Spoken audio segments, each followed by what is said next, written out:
मैं प्रीति, वीरांगना दल मंडला की संचालिका, मंच पे आसीन सभी हमारे आदरणीय गण एवं मेरे बंधु, साथ में मातृशक्तियों को सादर नमन। आवाज स्पष्ट आ रही है?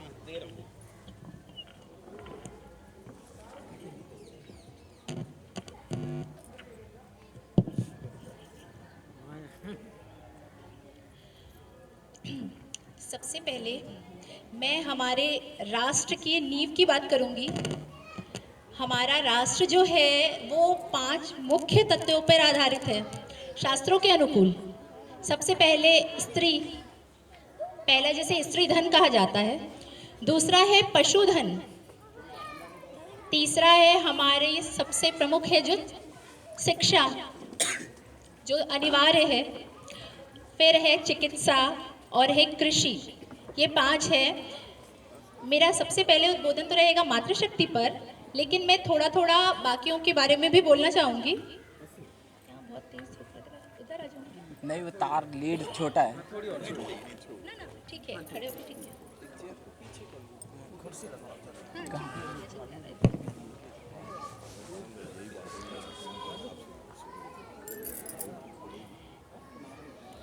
मातृशक्ति के बारे में मैं थोड़ा विस्तार से बोलूँगी।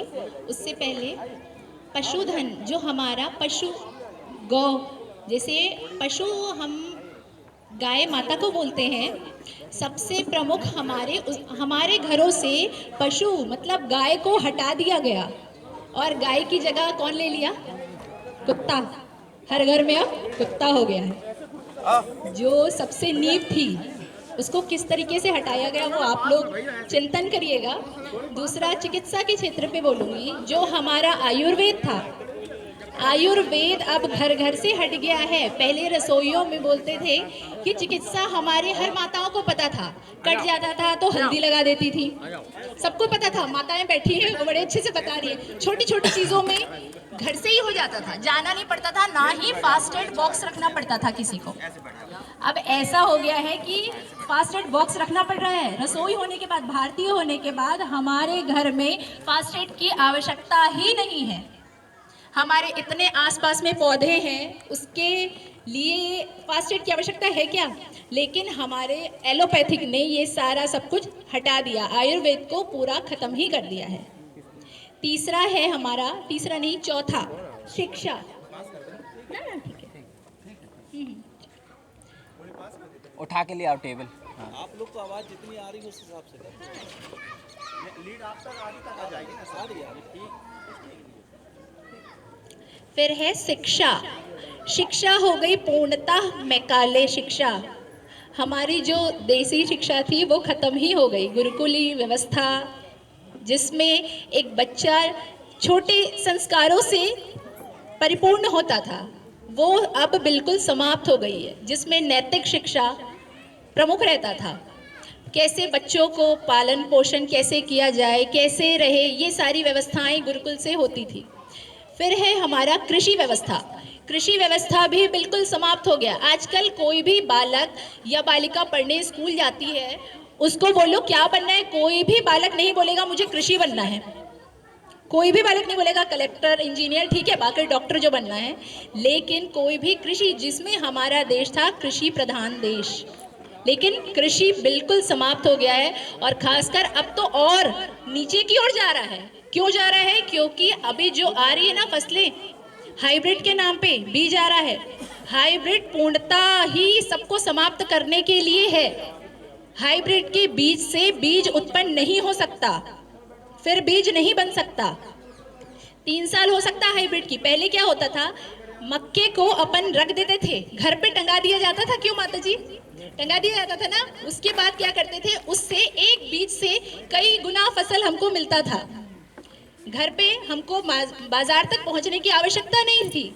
अब क्या हो गया, हाइब्रिड आपको 2 से 3 वर्ष फसल देगा, उसके बाद आपको फिर से वही कंपनियों द्वारा प्राप्त फिर से लेना पड़ेगा आपको बीज, वो बीज आपके काम नहीं आएगा। इस प्रकार से कृषि को भी समाप्त कर दिया गया। फिर बचा हमारा, अब क्या बचा, अब मैं अपने मुख्य विषय में आती हूँ, मातृशक्ति। मातृशक्ति माता है निर्माता। संस्कृत में एक सूक्ति है, माता निर्माता भवति। माता को ही निर्माता बोला गया है, मतलब माता सृष्टि का सृजन करती है। सबसे ज्यादा बेसिक जहां से शुरुआत होती है वो माताओं से होती है। क्यों बोला जाता है? माँ के गर्भ में एक ऐसी, मतलब ईश्वर ने कितना सुंदर व्यवस्था बना के दिया है जो पुरुषों के पास नहीं है।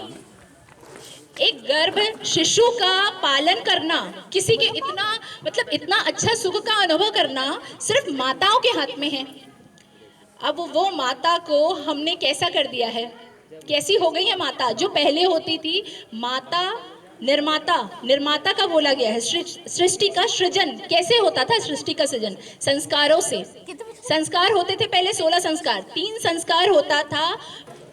गर्भ मतलब शिशु के उत्पन्न होने से पहले ही माता 3 संस्कार दे दिया जाती थी। 16 संस्कार की बात तो दूर है, 3 संस्कार भी आजकल स्कूलों में कहीं नहीं बताया जा रहा है कैसे होता है। पहला होता था सबसे पहले गर्भधारण संस्कार, फिर दूसरा संस्कार है पुंसवन संस्कार, जिसमें बच्चे को पहले गर्भधारण कैसा पुत्र चाहिए हमको ये निर्धारित रहता था कि अगर हमको बुद्धि के लेवल में उच्च कोटि का चाहिए तो वैसी साधना किया जाता था। बलवान चाहिए, अगर बलवान पुत्र चाहिए तो उसके लिए खान पान पे विशेष ध्यान दिया जाता था। होता था कि नहीं होता था? जैसे अगर राम चाहिए राजा के लायक तो उस स्तर पर अध्ययन किया जाता था माता पिता दोनों को। फिर होता था तीसरा संस्कार सीमांतोन्नयन, जिसमें बुद्धि का लेवल बढ़ाया जाता था गर्भ के अंदर। बाहर तो अभी आया ही नहीं है शिशु, अंदर में ही ये सारा काम माता अकेले करती थी। कितना सुंदर परमात्मा की वो है, सोचिए रचना। उसके बाद होता था हमारा आगे का, जब बालक उत्पन्न होता है फिर होता था जात कर्म संस्कार, फिर ऐसे बहुत सारे संस्कार आगे बढ़ते जाते थे। 5 वर्ष तक का जो मुख्य था वो माता का दायित्व था, शास्त्रों में वर्णित है ये। एक छोटा सा कविता के रूप में मैं आपको बताऊंगी। 5 वर्ष तक संतानों को, सबसे पहले यहाँ से शुरू है, मैं थोड़ा सा इसका विवरण दे देती हूँ।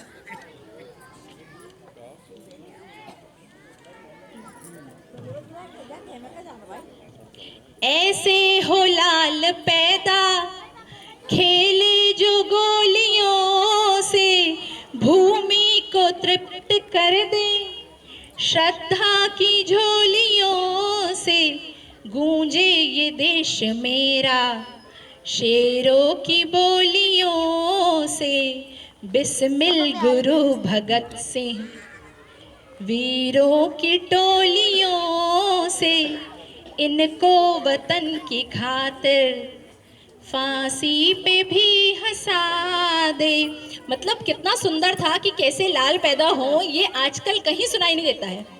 कोई भगत सिंह बनाना भी नहीं चाहता है, पढ़ना तो दूर। अच्छा, इतिहास अगर हमको पढ़ाया जाए, अवंतीबाई का ये जो गढ़ है, अब यहाँ पर ये पता ही नहीं चलता है ये किला क्यों बनाया गया है। आजकल के बच्चों से पूछेंगे तो पता ही नहीं है क्यों है। हमारे यहाँ पर 2-2 रानियां रह गई, क्यों हो गया, कैसे हुआ? अकबर से जो युद्ध की वो सोचिए कितनी महान रही होगी, जो 3 बार उसको उल्टे पांव भागना पड़ा अकबर को यहाँ से। 4थी बार में जब वो उनको पता चला कि अब मैं इनसे नहीं हो पाऊंगी या मैं जीत नहीं पाऊंगी, तब उसने अपना प्राण त्याग दिया था अपने हाथों, क्योंकि दुष्टों के हाथों मरने से अच्छा है। ये तो हमारी वो रही है। कितना सुंदर संस्कार होता था पहले। तो ये सारे संस्कार हमें फिर से लाना है। कैसे लाएंगे? ये फिर से शिक्षा के तौर पे माताओं को घर से, क्योंकि ये स्कूली शिक्षा में नहीं है, कहीं भी नहीं है, स्कूलों में ये सब नहीं पढ़ाया जाता है। एक फिक्स है पैटर्न, उसमें ही पढ़ाया जाता है। तो ये सारी शिक्षाएं फिर से होनी चाहिए।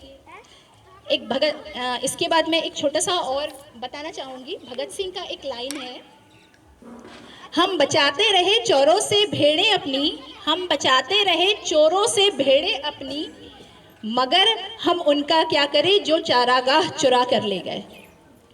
चारागाह चुरा गए, सोचिए हम सिर्फ भेड़ बचाते रह गए और चारागाह ही नहीं है, अब भेड़ों को चराएंगे कहाँ से?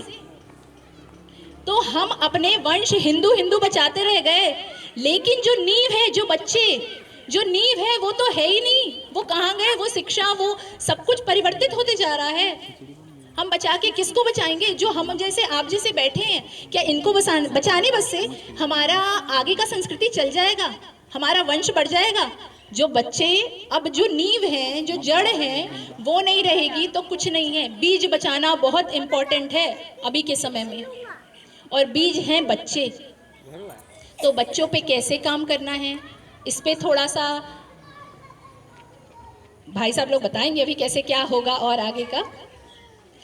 एक सबसे जो समस्याएं अभी आ रही हैं,